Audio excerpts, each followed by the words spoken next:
بسم الله الرحمن الرحيم اللهم صل على محمد. وحنا تاجنا هيدوحي دعر برق ما استغفر الله وحويان أو برخد له داد باص وده وحا هلكا كو أركتان وقاري ورادا وداد بلد تجي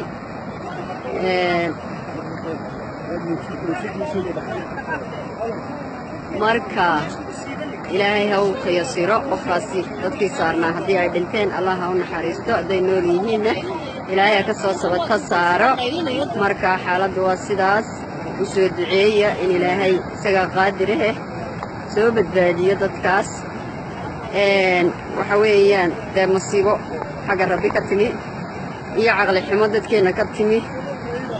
taxadir baan jirin oo iyada waxaa la arkayaa la isku maqiiqayaa qadar uun baynu uga sabab dhigi karnaa laakiin caqli darrada jirtaa waxa weeye biyaheenni sidaasay u soconayaan ay badda ugu dhacayaan waxaa laga yaabaa dad badan oo reer somalilan inay maanta gaajo u dhinteen berrina ay u dhimanayaan maalin walbana ay u dhimanayaan haraad iyo gaajo marka ama ay biyaaba goyn kari laayeen inay khadiyaan ka taagan yihiin markay biyaha booyada ka iibsanayaan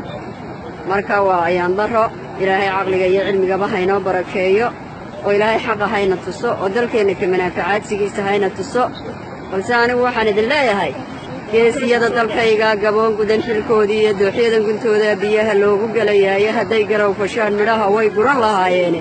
qof walowba gacantaada midig gaajo kaga maara khayr baan rajaynayaa ha loo soo duceeyo ummadda masiibada ku habsatay annagana hana loo soo duceeyo in ilaahay naga sabata saaro amaana allah